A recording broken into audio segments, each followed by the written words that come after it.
Bonjour à tous, c'est Aoi. Aujourd'hui on va se retrouver encore pour un nouveau tutoriel sur Cinema 4D, mais celui-ci sera sur tips et astuces entre guillemets de Cinema 4D, donc mes différents conseils. Donc c'est destiné évidemment aux débutants ou même peut-être à des utilisateurs qui s'en servent depuis quelques temps mais qui ne connaissent pas ses fonctionnalités. Donc j'ai ouvert Cinema 4D, donc c'est un nouveau projet. Donc on va commencer par des raccourcis clavier, c'est-à-dire donc là je n'utilise pas de raccourci clavier, je mets juste un cube. Donc là j'ai créé mon cube. Si vous voulez revenir en arrière, évidemment vous faites CTRL Z. Et pour revenir au suivant, c'est-à-dire pour annuler le CTRL Z, vous pouvez faire CTRL Y. Donc ça c'est vraiment super basique, mais il faut le savoir. Ensuite, pour étirer votre objet, vous avez ici des petits cubes que vous pouvez utiliser pour les différentes directions. Par contre là vous constatez que c'est vraiment direction par direction. Après ça n'a rien à voir vraiment avec comment dire, avec la modification de mise à l'échelle. Donc on va commencer à voir les raccourcis pour la sélection, déplacement, etc. Donc R c'est la rotation de l'objet. Vous appuyez sur R de votre clavier, vous pouvez faire rotation de l'objet. Voilà. Sinon vous pouvez faire E pour le déplacement. Donc ensuite pour la mise à l'échelle, c'est T. Vous appuyez sur T et vous faites mise à l'échelle. C'est aussi bête que ça. Moi c'est aussi bête, faut le savoir. Ensuite, pour changer votre vue, plutôt que vous casser la tête à taper sur des raccourcis clavier qui existent et qui marchent très bien, par exemple, il me semble que CTRL 1, voilà, CTRL 1, vous cliquez avec la souris et vous bougez, c'est le déplacement sur la scène. CTRL 2, c'est la perspective, et CTRL 3, normalement, voilà, c'est tourner la caméra. Mais, excusez-moi, tout ça, ça vous sera pas vraiment utile si vous êtes sur un PC portable ou si vous avez un clavier normal, parce qu'il faut mettre la main vachement à droite de votre clavier, ça peut être gênant, à moins que vous ayez un pad et que vous modifiez vos raccourcis. Je sais même pas si c'est faisable, ça peut être utile mais sinon non. Sinon suivez mon curseur, là je le mets sur le cube, je pars en haut à droite et ici vous avez des outils de déplacement, et ben ça revient exactement à faire contrôle, etc, etc, CTRL 1, ça c'est CTRL 2 et CTRL 3. Et bon, ça c'est même pas CTRL 3, là c'est déplacement autour de l'objet. CTRL 3 c'est vraiment un déplacement de la vue en fait. Vous voyez? Donc voilà. Hop. Et voilà. Donc vous avez déjà ces raccourcis là qui sont vraiment les plus utilisés en général. Vous avez aussi normalement CTRL R pour faire le pré-rendu comme ceci. Vous faites CTRL R et paf, il vous fait le pré-rendu. Du moins il me semble même que c'est le rendu en fait. Je ne suis pas sûr. Mais là c'est parce que j'ai pas donné de destination, donc je ne pourrais pas vraiment le dire. Ensuite, si vous voulez faire devenir un objet, du moins votre cube un objet directement, vous voyez là c'est une forme. Du moins c'est un cube. Et vous pouvez le convertir en objet en allant cliquer ici. Vous voyez. Là je fais CTRL Z. Et pour faire exactement la même chose, vous appuyez sur C. Voilà. Et vous avez votre objet. C'est des choses qui paraissent bêtes quand on le connaît, mais quand on le sait pas, en fait, on cherche pendant des heures des fois. Enfin voilà. Donc je vais vous donner maintenant un petit conseil sur le rendu. Donc sur les rendus, voilà. Vous allez donc dans le rendu, je vais vous donner des astuces pour le faire plus rapidement, la qualité et par rapport à la puissance de votre ordinateur. Dans la généralité, vous mettez tout le temps rendu complet, même si vous faites une seule image, ça se règle ailleurs. Ici la sortie, donc en général on met du 1024 par 768. C'est la taille la plus utilisée en général. Voilà, donc là ensuite sur votre rendu vous mettez image courante ou toutes les images ou personnalisées, enfin voilà. Ensuite, dans enregistrer, inclure le son, c'est pas nécessaire si vous faites une image. Canal alpha, c'est pratique pour les PNG, ça veut dire que vous n'avez pas de fond. Ça veut dire que si vous avez un fond noir, ben il n'y aura pas le fond en fait, vous aurez juste l'image. Je vais vous donner un petit exemple que j'ai là-dedans. Voici, là-dessus il n'y a pas de fond. Là je peux l'intégrer sur n'importe quoi et il n'y a pas de fond. Donc voilà. Donc oui. Donc là, TIFF-Calc, etc. Si vous faites une vidéo, évidemment, vous n'allez pas mettre des JPEG ou des PNG. Ça dépend si vous travaillez avec After Effects. Vous pouvez faire un rendu complet en image de PNG, mais je vous conseille à partir de ce moment-là de faire un dossier propre à votre comment dire, à votre animation, si je peux dire ça. Et donc vous faites un dossier propre, parce que si vous avez à peu près 150 images sur votre bureau, ça va finir par se perdre. C'est-à-dire que ça va sortir de l'écran en fait.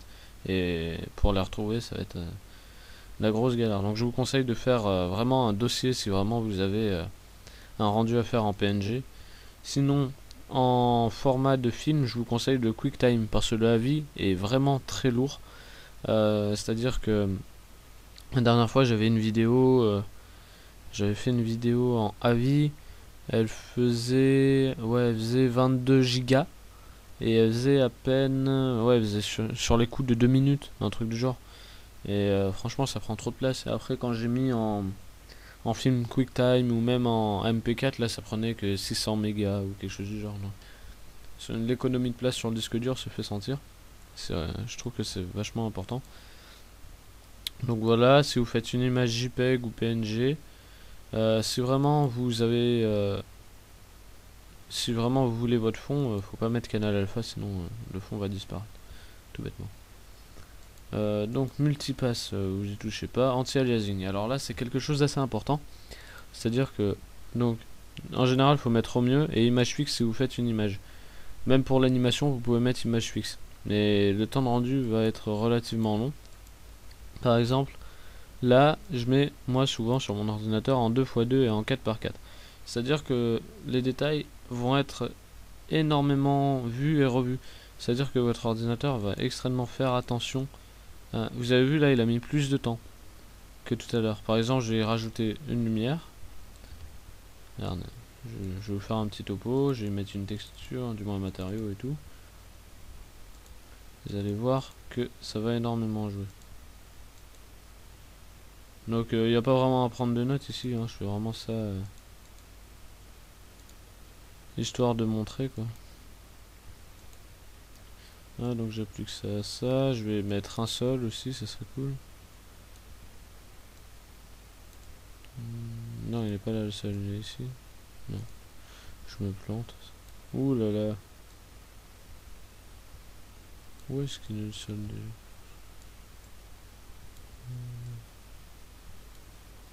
Ah là.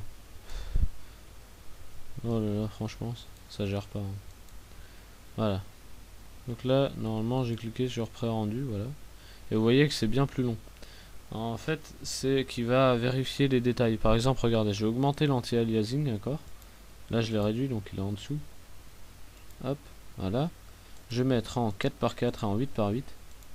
Et vous allez voir le temps que ça va prendre un peu. Voilà. Vous voyez déjà le temps que ça prend. Et vous remarquez aussi la netteté des détails. Donc, en gros, l'anti-aliasing, vous pourrez beaucoup le pousser si votre PC est vraiment très puissant. Le mien est un Packard Bell à 4 cœurs en 210 GHz avec une mémoire RAM de 4 Go. Et si vous faites vraiment beaucoup de trucs, il y a vraiment beaucoup de choses sur votre plan, l'anti-aliasing, je vous conseille de le mettre 2x2, 4x4 si vraiment vous avez un ordinateur qui tient bien quoi. Si vous avez un bon ordinateur correct, vous pouvez mettre en 4x4 et 8x8 comme moi, quoi. Mon ordinateur vraiment tient pas mal le truc. Mais si vraiment vous avez un monstre, là vous pouvez mettre en 8x8 et en 16x16. Donc moi ça va passer, mais ça va prendre du temps quoi. Regardez. Et vous imaginez si vous avez, je sais pas, 150 images à faire comme ça, c'est de la folie le temps que ça prend. Pour une animation, une fois d'un studio en 3D, il m'a fallu quelque chose comme près de 50 heures de rendu pour 200 images.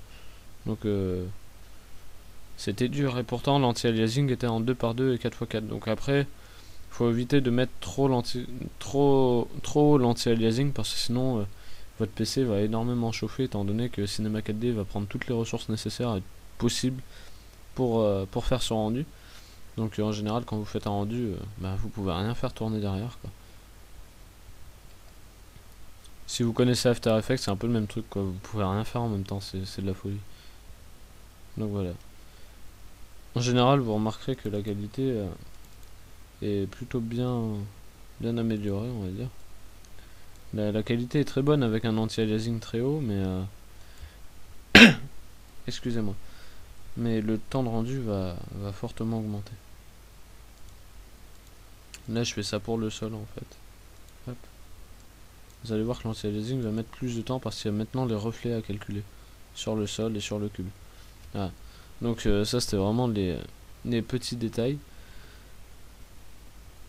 à vous faire savoir, parce que l'anti-aliasing, étant donné que c'est un paramètre de rendu, c'est quand même assez important de savoir sur quoi ça joue, et si jamais vous avez quelque chose de gros à faire en rendu et que votre PC vient cracher, que vous n'avez pas sauvegardé, que vous avez perdu votre projet à cause de ça, c'est complètement enrageant. Donc c'est des astuces qui généralement sont utiles. Je vais stopper là parce que sinon ça va mettre beaucoup de temps et vous allez regarder ça pour rien. Donc voilà. Donc moi je le mets en 4x4 8x8 et c'est passable. Ouais. Donc voilà. C'est un petit truc à savoir. Ensuite, sur les paramètres de rendu, si jamais vous mettez de la lueur, faut bien faire attention à certaines petites choses, hein. Donc là je crée une sphère, je vais la rapetissir. Hop, la rapetissir. Je sais pas si c'est vraiment très français tout ça. Si ça se dit, je crois. Le temps que je percute, moi. Donc je vais y mettre une couleur, allez, avec du noir, qu'est-ce qui va bien, du jaune et du rouge. On va mettre un rouge comme ça. On va lui mettre une petite réflexion. Voilà. Et de la lueur. Voilà. Donc, là, vous avez vu, j'ai mis de la lueur sur ma sphère. Je sais pas si ça va me le faire. Par contre, je vous préviens, il faut que l'image soit totalement... le rendu soit totalement fait sur la sphère pour voir s'il y a, comment dire, votre lueur ou pas. Ah bah voilà, je fais le rendu, alors j'ai même pas appliqué ça sur ma sphère. C'est complètement bête, hein. Il est complètement bête le oui.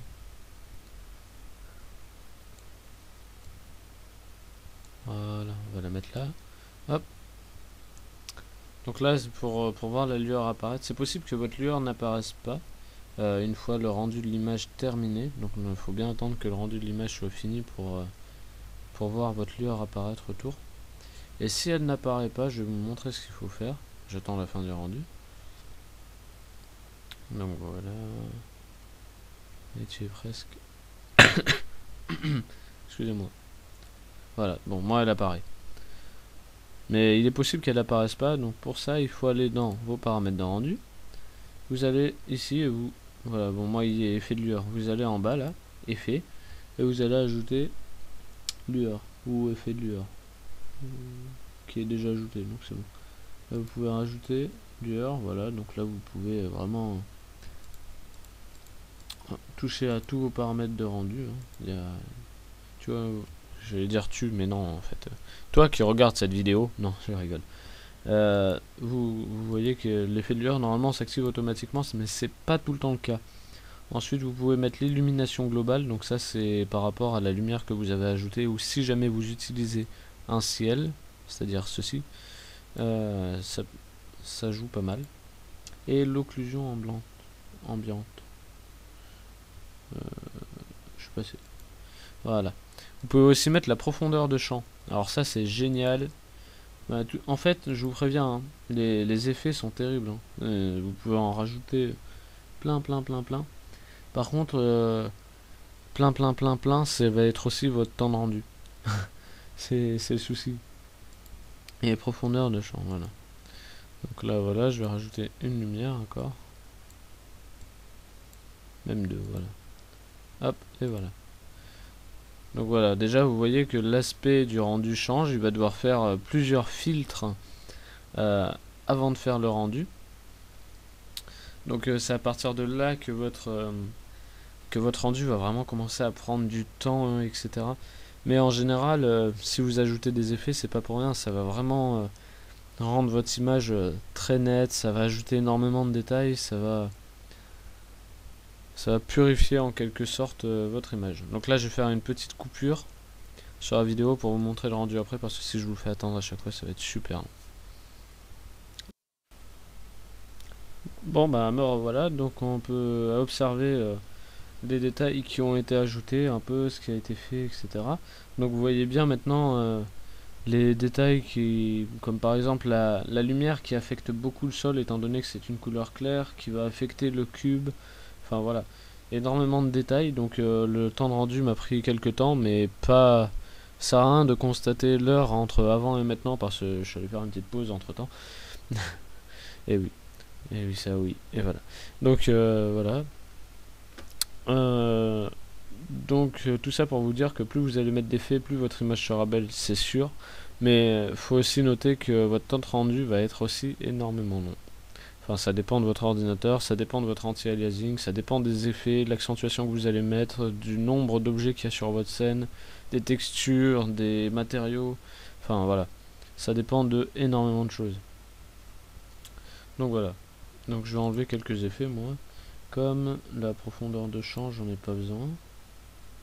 L'illumination globale, je vais la laisser. Et je vais baisser mon anti-aliasing à 2x2, 4x4, étant donné que je suis en train d'enregistrer déjà le PC. Il aime à moitié. Hein. Donc voilà, donc je vais supprimer ma sphère. Hop. Et on va faire un petit texte avec une petite astuce que je vais vous donner. Donc, vous savez tous, du moins pas tous, hein, que moi c'est oui. Théoriquement, si vous regardez le tuto et que vous regardez depuis le début, vous savez que c'est moi, mais bon. Voilà. Je vais me faire un petit kiff. Non, je rigole. Ah oui. Alors, me voilà.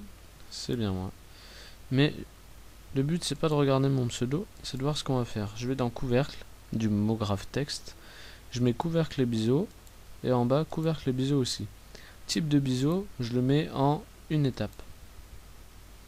Voilà, vous posez peut-être la question pourquoi je fais ça, etc. En fait, je vais vous montrer, c'est que je vais vous donner une petite astuce sur le texte que certains d'entre vous sans doute ne connaissent pas, et ça peut s'avérer utile. Donc je vais mettre deux couleurs sur mon texte. Donc oui, je vais le mettre en bleu, c'est la classe le bleu. Donc du bleu. En fait, on va lui mettre deux couleurs. Surtout, voilà. Spécularité, non, j'en veux pas. Je vais mettre un peu de réflexion. Et Fresnel, et pas trop non plus. Voilà. Mettre ma couleur plus foncée un peu. Voilà. Non. Voilà. Voilà, quelque chose comme ça. Donc là, c'est bon. Je mets ça sur mon mot texte. Là, je vais sur le matériau et limiter la sélection à C majuscule 1. Voilà. Et vous voyez que ça apparaît que sur la première face. Ensuite, vous pouvez rajouter donc votre deuxième couleur. Je sais pas, moi du violet, hein, disons. Bleu-violet, normalement ça va bien ensemble. Trop violet là.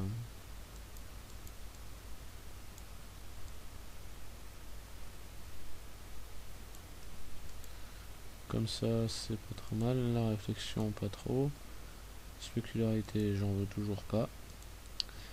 Et Fresnel. Voilà. Oui, parce qu'il y en a, ils disent Fresnel, mais non, ça ne se dit pas. Malheureusement, c'est pas comme ça. J'ai dit que je voulais pas de spécularité, mais il y a encore. C'est que j'ai oublié de l'enlever. Donc voilà, et mon violet, je le mets sur mon texte aussi. Alors là, vous vous dites, et voilà, il n'y a plus rien qui marche. En fait, c'est juste qu'il faut mettre votre C1 devant votre seconde couleur. Ce que j'entends par le C1, c'est votre matière qui est limitée, du moins votre matériau qui est limité à la sélection C1. Ça veut dire qu'il va rester sur la première face. De manière générale, de connaître les raccourcis parce que vous allez vraiment plus vite dans ce que vous faites. Et voilà, c'est pratique. Donc je pense que c'est tout ce que j'ai à vous donner en conseil. Après je pourrais vous donner sur le mot cloneur, mais ça prendrait énormément de temps de tout vous expliquer. Donc on verra sans doute pour un tuto sur le mot cloneur ou des choses comme ça. Si jamais vous avez besoin d'aide pour quoi que ce soit, n'hésitez pas à nous le demander. On fera sans doute un tutoriel pour vous. Et voilà. Sur ce, je vous laisse. Donc j'espère vraiment que le tuto vous aura servi. Je vous remercie à tous d'avoir regardé cette vidéo. Et non, à toi, comme j'avais dit toi dans la vidéo, ça le fait pas trop en fait, hein. Vraiment désolé. Donc voilà. N'hésitez pas à vous abonner si vous voulez vraiment suivre les sorties de la chaîne et les tutoriaux. Donc si jamais vous en voulez sur After Effects, Sony Vegas, n'hésitez pas à m'en faire part. Je verrai ce que je ferai. Donc voilà, je vous dis, prenez soin de vous. À la prochaine. C'était Aoi.